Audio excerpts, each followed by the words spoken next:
मैं समझता हूं कि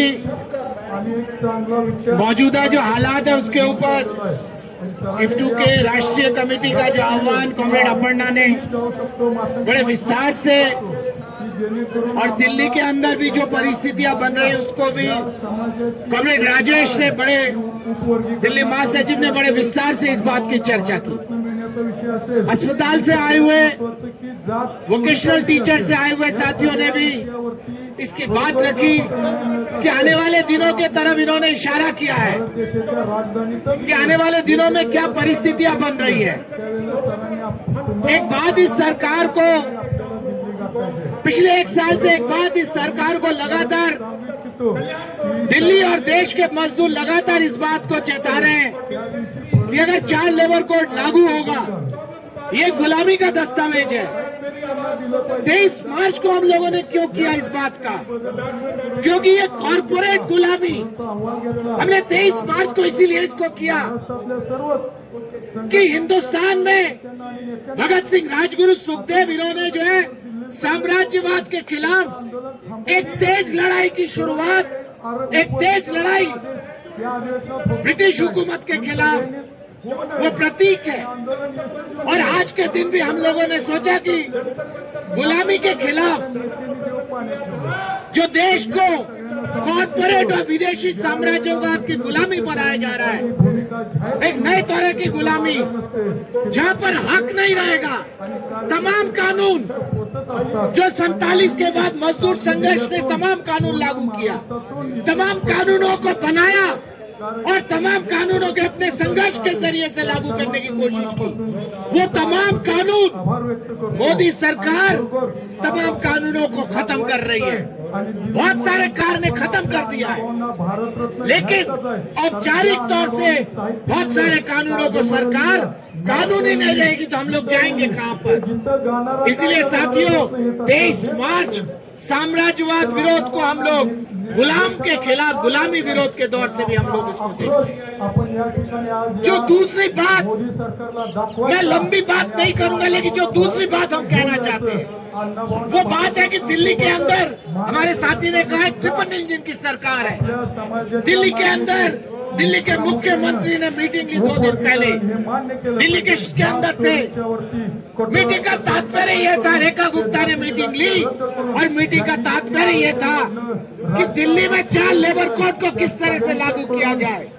और दिल्ली के श्रम मंत्री कपिल मिश्रा जो तमाम कानूनों को के खिलाफ जो लड़ा है, जिसने जमुना के उधर 2020 के दंगे में कहा था गोली मारो सालों को, वो आज दिल्ली का श्रम और कानून मंत्री है। उसने कहा कि हम मजदूरों को बधाई देना चाहते हैं 178 रुपया फ्लोर वेजेस का।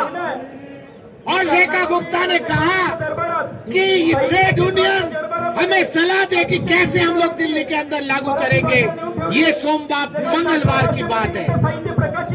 बुलाया उन लोगों को गया जो दिल्ली के, जो किसी भी लड़ाकू ट्रेड यूनियन को नहीं बुलाया गया। बुलाया उनको गया जो दिल्ली, जो केंद्रीय श्रम कानूनों को जो लोग समर्थन करते हैं, उन तमाम दलाल यूनियन, भारतीय मजदूर संघ, हिंद मजदूर संघ, इन लोगों को बुलाया गया। HMS को भी उसके अंदर बुलाया गया जो चुप बैठी रही।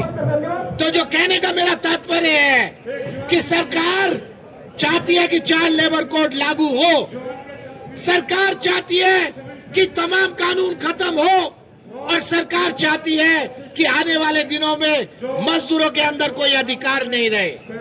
कॉमरेड ने कहा कि ये लड़ाई यहाँ पर खत्म नहीं होती, ये लड़ाई 1 अप्रैल को भी खत्म नहीं होती। लड़ाई का दायरा हमें बदलना पड़ेगा। ये समझिए कि कोई कानून जब नहीं था हिंदुस्तान में 47 के पहले का, वो समझिए हिंदुस्तान में सिर्फ एक कानून था, ट्रेड यूनियन एक्ट। उसके अलावा हिंदुस्तान में कोई कानून नहीं था। भगत सिंह ने हम असेंबली में भी जो बम फेंका था, उसके पहले ट्रेड डिस्प्यूट एक्ट के खिलाफ भगत सिंह ने असेंबली के अंदर बम फेंका था। भगत सिंह ने असेंबली के अंदर बम फेंका था कि हिंदुस्तान का मजदूर जागे, हिंदुस्तान का मजदूर इस बात को समझे कि उसके ऊपर गुलामी का थोपा जा रहा है। और 4 लेबर कोड दरअसल वो ट्रेड डिस्प्यूट एक्ट का ये नया फॉर्म है। कौन से संघ ये भारत माता की बात करते हैं? ये संघी लोग, ये निक्करधारी लोग, इनके भारत माता सिर्फ हिंदुस्तान के मुसलमानों के ऊपर हमला करके ही भारत माता मनाया जाता है। ये संघी लोग, ये गरीब लोगों को, माइनॉरिटीज को, दलित के ऊपर हमला करके इनकी देशभक्ति होती है। इनकी देशभक्ति दिल्ली से शुरू होकर नागपुर में खत्म हो जाती है। इनकी देशभक्ति पाकिस्तान से शुरू होकर ट्रंप के चरणों में जाके खत्म होती है इनकी देशभक्ति। तो इसीलिए साथियों, लड़ाई तो हमें लड़ना पड़ेगा। हमारे पास हमारे पास कोई दूसरा विकल्प भी नहीं है। लड़ाई का रूप बदलेगा। 1 अप्रैल से अगर सरकार लागू करती है तो कमर कसी 1 अप्रैल को विरोध दिवस फिर से होगा, चाहे वो राष्ट्रीय स्तर पे हो, चाहे वो प्रादेशिक स्तर पे हो या संस्थानों के अंदर हो। 1 तारीख से विरोध दिवस फिर होगा और लड़ाई का रूप बदलेगा। लेबर ऑफिस में किस तरह से हमने इस्तेमाल करना है, लेबर कोर्ट में किस तरह से हमने इस्तेमाल करना है, हम उस लड़ाई को रूप देंगे। इसीलिए साथियों, आने वाले दिनों में संघर्ष बढ़ेगा और हम आज की इस परिस्थिति में इफ्टू के जो साथी लोग आए, हम दिल्ली कमेटी की ओर से उन तमाम साथियों को हम लोग क्रांतिकारी आज मैं लाल सलाम देता हूं। साथी आइए, लड़ाई को हम लोग आगे ले जाएंगे। जब भी इस तरह की लड़ाई हुई है, हमें पता है हमारे इफ्टू के जो बहादुर साथी है, लड़ाई के पहले दस्ते में हमारे साथी लोग रहे हैं। तो लड़ाई तो हम लोग लड़ेंगे। सरकार को भी हम लोग चेतावनी देते हैं, हम देखेंगे। हम राजेश ने कहा कि लगातार पुलिस का हस्तक्षेप हो रहा है, हमारे साथियों को भी ये महसूस हो रहा है। कल भी हम लोगों ने प्रोग्राम किया, लगातार पुलिस ने हस्तक्षेप किया, उसके बावजूद भी हमारे साथियों ने प्रोग्राम किया।